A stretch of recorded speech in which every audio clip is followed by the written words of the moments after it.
Alhamdulillahi Rabbil Alameen wa salatu wa salam ala Sayyidina Muhammad. My name is Aisha Wangari Kaminju. I was born in Kenya. I embraced Islam 10 years ago after really a struggle in life, after searching for so long. Prior to becoming a Muslim, I was a flight attendant. Since I had it all, I was sitting on top of the world, like they say. I was a flight attendant, successful, earning any money that I would have wanted. I could have bought anything in any shop in Milan, Paris, Rodeo Drive. I bought anything I wanted. Yet, the more I bought, the more I was depressed. But Alhamdulillah, by the mercy of Allah, Islam found me. I didn't find Islam. His life is studied by children, all ages, and has been studied for the last 15 centuries. And he has been the most important man for 15 centuries continuous. He has been the most read about man, the most talked about man, and continues to be. I mean, and every aspect of his life recorded. We don't have to struggle to find out how he lived, how he ate, how he sat, how he talked. I mean, no other person's life has been recorded, no other prophet, no other human being or any other thing has been given such attention. And subhanallah, it would be difficult to choose what part of Prophet Muhammad to talk about. Did I know Muslims? I knew Muslims since I was born. My next door neighbors were Muslims.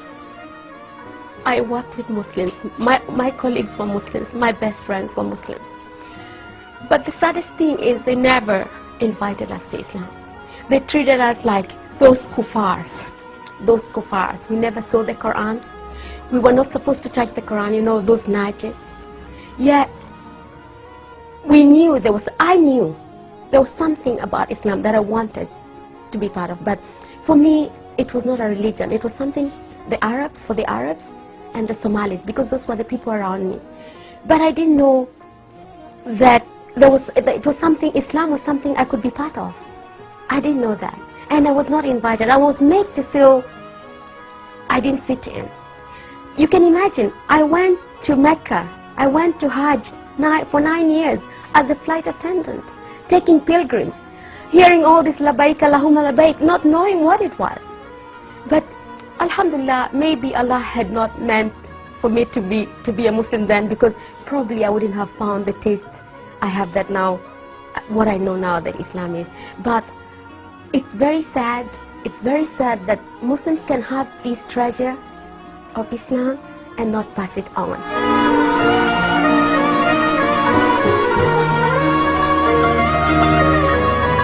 Before being a Muslim, he was just a man, an Arab man, a crazy man who went around with a sword in the hand and probably threatening everybody to chop off their heads if they... I didn't even know what, because he was not introduced to me. He was not introduced. So I can't really say I knew Muhammad. The only thing I knew about Muhammad, we had to know this thing about 622 and the Hijrah to pass our exams. After Islam, what else can I say? Sometimes I can't wait for death to come, because this is what separates me, inshallah, from seeing him in reality. What can I say about the man who Allah subhanahu wa ta'ala chose to be the carrier of his last message, the mercy of humankind? What can I say about Prophet Muhammad? I don't possess those words.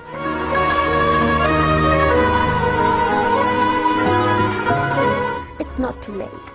It's not too late just to open their eyes, to look at the world, to look at Islam is the hot topic. Take the advantage. Take the advantage and give the message. Deliver the message. We have to deliver the message. Bilfa'al, by actions. Because we don't have a lot of time.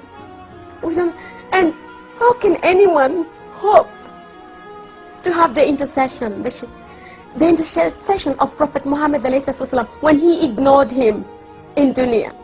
We really can hope that on On Yom Al-Qiyamah, we will be able to walk with him in the Sirat when we did nothing for him in dunya. It's very simple mathematics. If you love somebody, you follow him and you work for him. What do you do for your lover? What do you do for your lover?